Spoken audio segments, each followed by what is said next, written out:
all over Africa, but the crew is from all over the world, also, mostly from Europe. And everyone is doing okay now. They were on two boats in the middle of the ocean. One of the boats was turned back and taken by the Libyan Navy. We don't know what happened to them. The two boats that were rescued here, probably all hands on board would have been lost.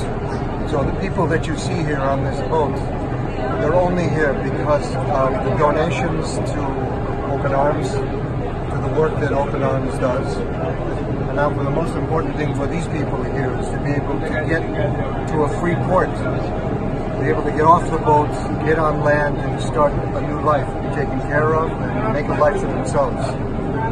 So please support us here at Open Arms and help these people, your brothers and your sisters. Different motivations, different causes for this crisis, but crisis it is.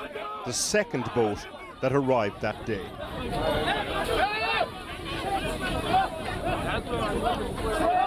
For a moment, a sense that desperation would overrun the ship.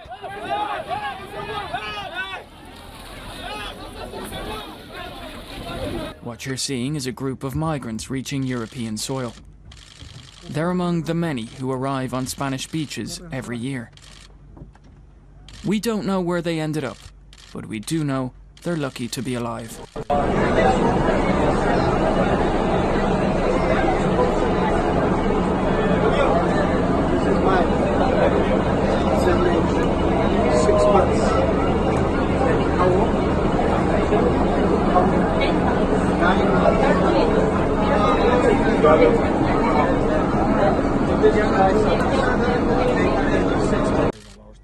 So far this year, at least 1,500 have died in the Mediterranean Sea.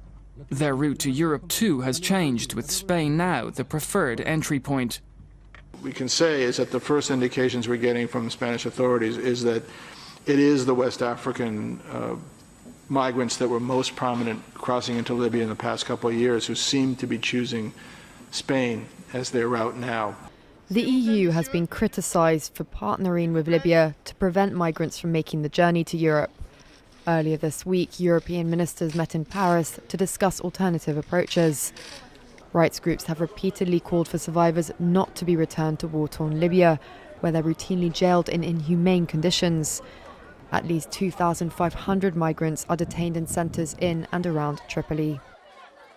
We must now see a change in approach to the situation in Libya and the Mediterranean that has as its core saving lives as a priority. We must see more search and rescue boats operating on the Mediterranean, as well as the immediate release of people from these detention centres in Libya.